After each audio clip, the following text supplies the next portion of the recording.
This crime shook Sungai Petani, Kedah. Kedah is the same state that I grew up, and Sungai Petani, the city that this crime took place, it's a place where I've got friends, I've got relatives, so it's it happened in a city, in a place that I am very much familiar with. Chee Gaik, she was just 24 years old. She was raped, murdered, and just thrown away like she did not matter. And in court, the man who was accused of killing her tried to smear her name by calling her a prostitute. And the scary part, he almost got away with this whole crime. Today, I am bringing you the murder case of Chee Gaik. Hi you guys, and welcome to the GMC channel, where I bring you the ghost, the mystery, the crime from my country, Malaysia. I am Esther Vincent, also known as Leah Mia on social media. Do follow me, do like, do comment, do subscribe to this channel. I would really appreciate that. And today, I hope you guys stay tuned till this video until the end. Thank you. It was 2006, and Gaik, our victim, she was just 24 years old. She was a graduate from the University Utara, Malaysia, and the only one who was able to make it to university from her family. Her whole family, her parents, they were very proud of this young woman. Her father, he was a simple carpenter with 6 children, and he had dreams for his daughter, Gaik. She was even supposed to go to Germany for further training for the job that she was at that point.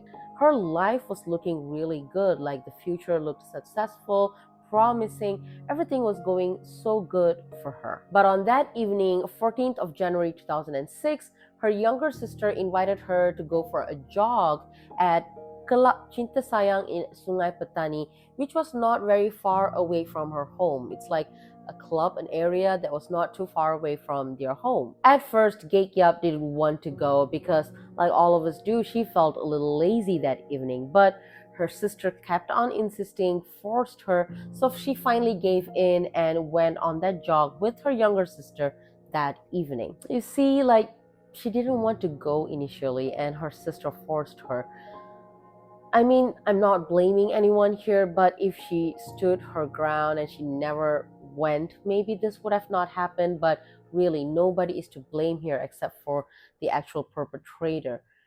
We never think, something bad like this is going to happen in our life when we are going out or anything like that. We don't think about that, but it's just so sad. It's just so sad. Anyways, now both of them, they're out and jogging together. At first, yeah, they were jogging together side by side, but Gaik, she was much more athletic than her younger sister, so she started to jog much faster, and she was running away ahead of her sister. After a while of running ahead, now she was out of her younger sister's sight.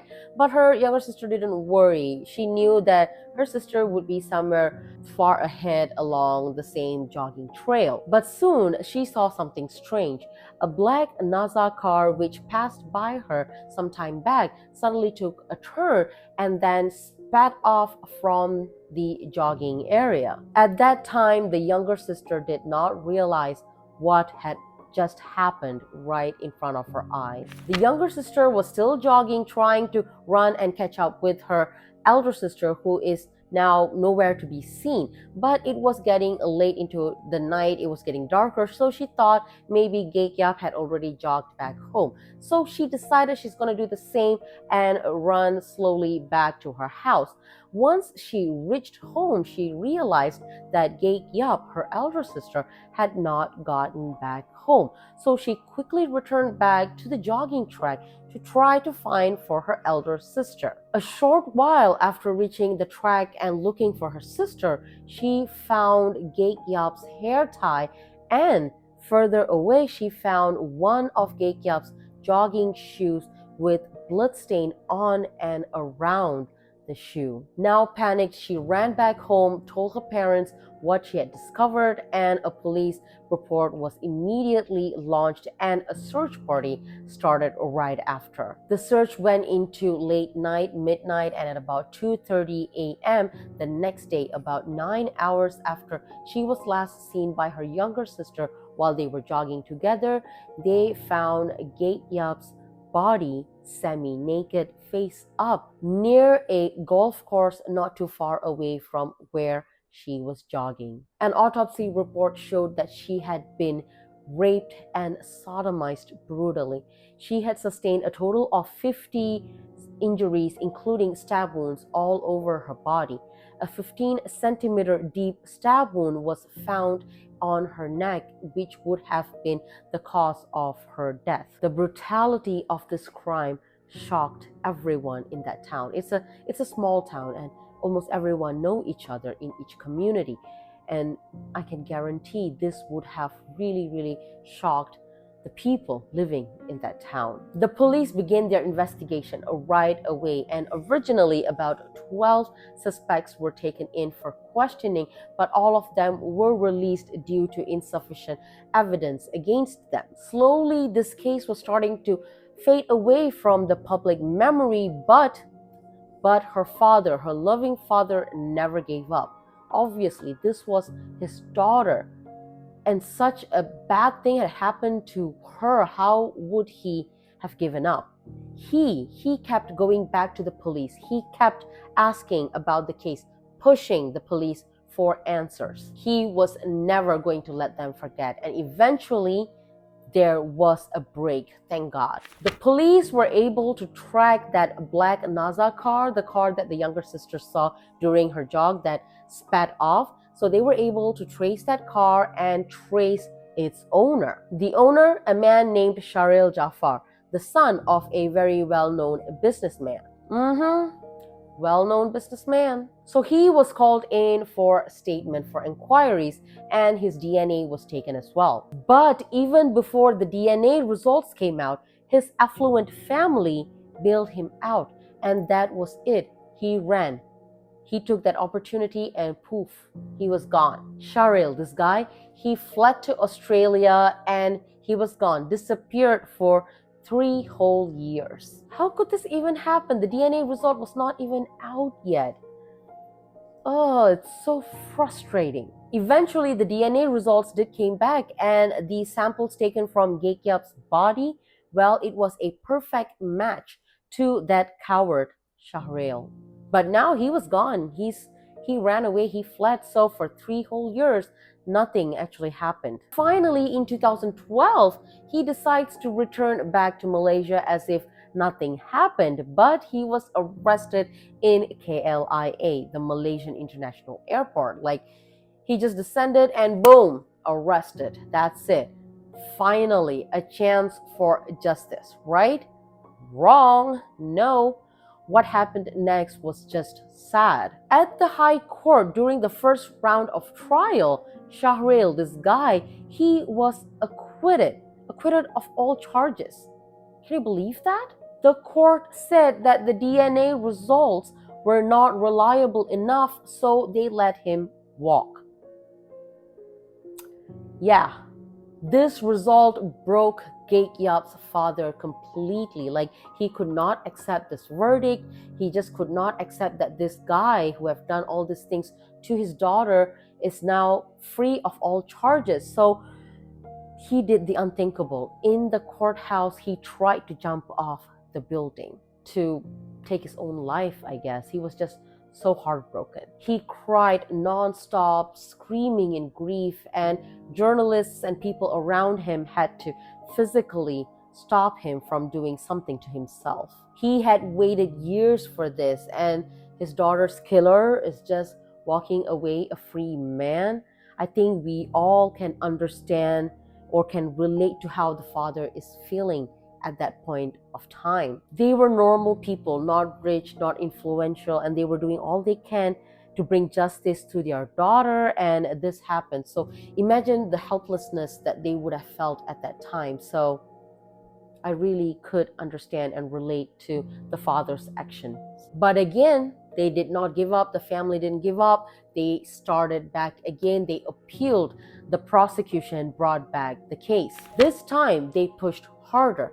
But Shahrail's defense, they claimed that Gaik Yup was paid by Shahrail to have sex with him. He said that she willingly came to his car while he was in the car watching pornography and knocked on the window and willingly gave herself to him. So both of them being together was consensual. This statement makes me so mad. Even after raping her and murdering her, he tries to save himself by calling her a prostitute, a sex worker, accusing her of seducing him just to save himself from a death sentence.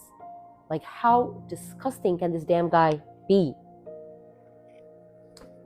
So yeah, this was the story he gave the court. Thank God the court did not buy that shit story. The younger sister testified that Gaik had no intention of leaving the house that day. Like, on that particular day, she had to persuade her sister to follow her to jog, remember? So how could she have arranged to meet someone when she had no idea of leaving the house at all? And then came another twist. Shariel's father, the businessman, the well-known businessman, he admitted to the police in his earlier statement that him and his family, they wanted to sell off the black Naza car, the car that sped off, because a murder had happened in it. He knew about the murder that his son has committed. And then he also admitted saying that him, his wife, and Shariel, so Shariel and both the parents, they took the murder weapon, which was a knife, and they went to a night market's dumpster and they threw it there. So he admitted to the police early on about all of this. But in the court, he changed his story, obviously. He mentions that they wanted to sell off that black Naza car just because it was an older car. They wanted to get a newer, bigger vehicle, and that he or his wife know nothing about a murder weapon, a knife, or anything. They had no idea of anything of that sort. Again, thank God the judge was not convinced by the father's testimony. So he decided that they would rule the father's testimony out of the trial. His testimony was something that could not be trusted. Yeah, he's lying on oath. He was sentenced to death by hanging under the Penal Code 302. He tried appealing to the Court of Appeal and then to the federal court. Both courts rejected his appeal. Then came a time when Malaysia started to review a death sentence under a new legal reform in 2024. So Shariel's lawyers got to work. They were quick to request a reduced sentence for Shariel, but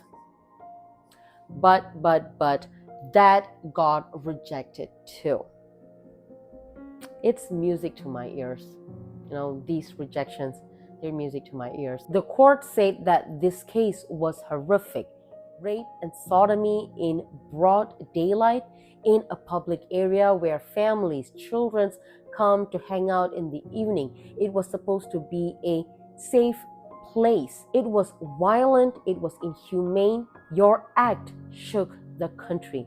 And so the punishment had to reflect that. Amen to that. You do bad things, you get bad things. Simple. We have to think about what the family would have been going through throughout all this, the 3 years where he escaped, and then later on the court trial, the appeal, and all of that.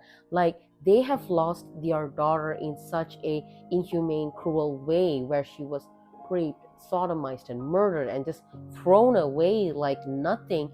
And they had to sit in the court and listen to people calling her names just to save this spoiled rich brat escape punishment. How unfair it is for all these victims' family when you really think about it. But this family, they didn't give up. Not her father, not her mother, not her siblings, not her hometown folks who stood for her justice. After all the lies, all the delays, finally the truth won. Chee Gaik was a daughter, a sister, a colleague, a person with so much hope and dreams for her future. But she was murdered by this one ugly man, all for his sickening lust.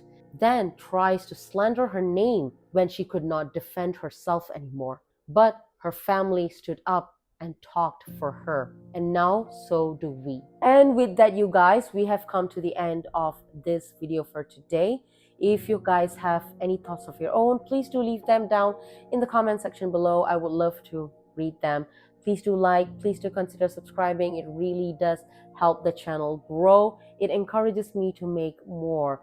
So I would really appreciate that. Share this video out. And until the next ghost mystery and crime, stay safe out there. I will see you soon. Bye.